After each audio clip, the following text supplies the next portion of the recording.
As you guys have gone from spiders to shells next to full pants, how have you seen the young guys kind of respond to some of the physicality in practice? Yeah, I think the physicality, I mean, that's something if you're going to bite as a pup, you're going to bite as a dog. And we can try to force that a little bit. But the reality is, you're a physical player, you're going to be a physical player.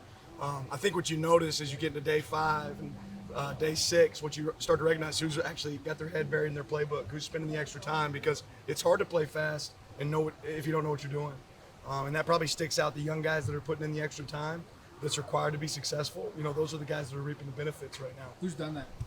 There's a few guys. I just threw kudos to Kamari Terrell. He's done a really good job of meeting and taking extra time to watch film, doing the little things. That's a good example of one guy. Who's a guy that sets an example for that, maybe a veteran player? I think a lot of our guys take that opportunity. I know like Bennett Williams is a guy that's met with a lot of young guys.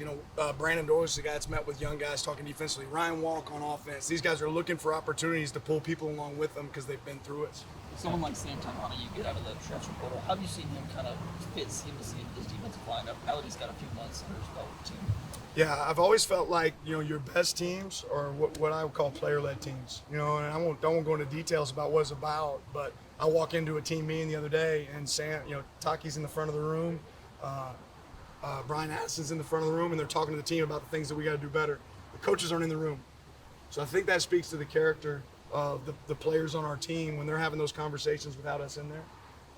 And he's done a really good job. And you know what? I think he wants to raise his standard of play. So I think the thing that we want to recognize, sometimes you're afraid to be a leader and you're afraid to say things because you're like, well, I still make mistakes.